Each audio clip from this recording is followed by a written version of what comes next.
Okay, so first of all, I'd like to thank some of the school board members for their decisions granting more rights to me as a queer person and to my fellow trans and gender nonconforming people. It means so much to me to know that most of the school board is on the right path to progress, and I assure you that it was very reassuring and helpful to many trans students in the county.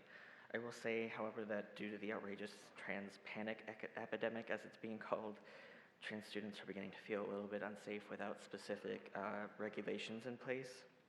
I've heard many students talking aggressively about their hatred and animosity for trans students recently, and I feel it's very important that we follow the federal guidelines in order to further solidify the protection of trans students, as well as utilize the FLE curriculum to educate about transgender people to dispel all the myths spread about us. I also want to remind everyone that as trans people, we pose no threat to anyone, and we are actually more likely to be assaulted in public restrooms than non-trans students. And we have no ulterior motive. As trans people, we live a lot of our lives in fear, and providing protections would help so greatly. It's important for the school board to support its students of all differing identities, and that includes transgender students. Thank you for your time. Thank you. Josh Israel, to be followed by Jeff Anderson. Thank you, Madam Chair. Good evening. My name is Josh Israel. I'm a proud Fairfax resident.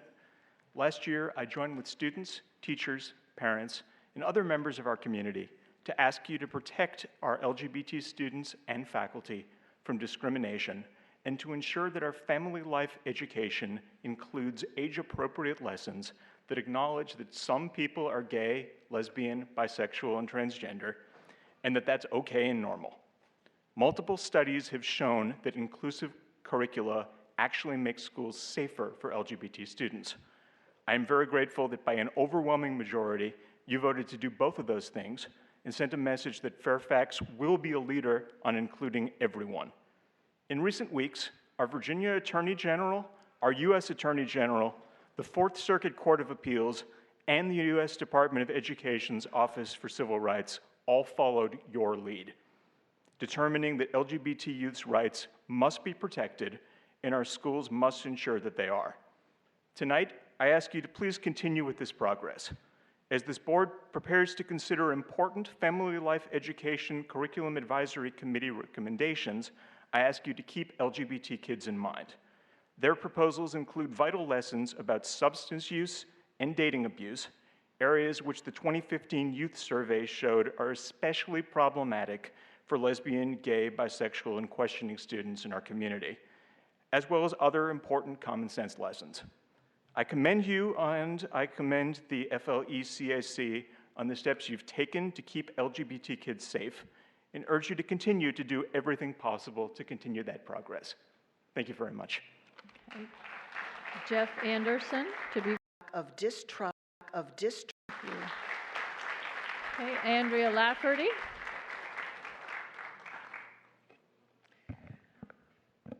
I'm Andrea Lafferty, President of Traditional Values Coalition, resident of Fairfax and a mother. On behalf of thousands of children, parents, and grandparents, I remind you of their lack of distrust and faith in you because of your arrogance and disregard for their parental rights and concerns. First, you rammed through the gender identity policy, then the secret sex survey. You then attempted to eliminate parental opt-out from family life. Despite overwhelming community opposition, you approved this new FLE curriculum. It is now a year, and parents deserve a public update. While we wait, many parents and taxpayers are still unclear as to what's in the current FLE. Will these new lessons that you claim as age-appropriate remain in the curriculum? Starting in 5th grade, students are drilled every year on their knowledge of sexually transmitted diseases, including genital herpes, gonorrhea, etc. 11-year-olds and 6th graders are taught about exchanging body fluids and injecting drugs into their veins. 7th graders and 12-year-olds are introduced to both oral and anal sex. Oral sex is mentioned 20 times in the curriculum, anal sex 5 times. Teachers are instructed to read to the 7th graders, oral sex is mouth to penis or mouth to vagina. Fairfax claims a commonly asked question by a 7th grader is, can you get pregnant from anal sex? Really? That's a commonly asked question here in Fairfax? Oral sex is mentioned 10 times and anal sex 21 times in 8th grade curriculum. Teachers are instructed to read to 8th graders that anal sex is penis to anus, and this is considered age appropriate by you. Then we've got the Lady Gaga survey that you sent out just before the big FLE vote.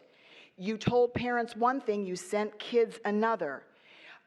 This survey violated Virginia law and Fairfax County policy. Fairfax has been arrogant, and you all, including the superintendent, have refused to apologize to parents. Now you're in cahoots with the Obama administration on this crazy guidance. First, it is a deceptive action by Obama, twisting the clear intent and language of Title IX, and the Obama administration has no authority to do this. But yet you're in cahoots. You've sent out a letter. Your chairman said you sent a letter to principals telling them how to implement this lawless policy. Last June, you all and the superintendent promised parents that you would keep us updated on this new gender identity policy and what's happening. You said nothing will change before the community is informed. That promise now seems to be broken. Thank you. Okay. We have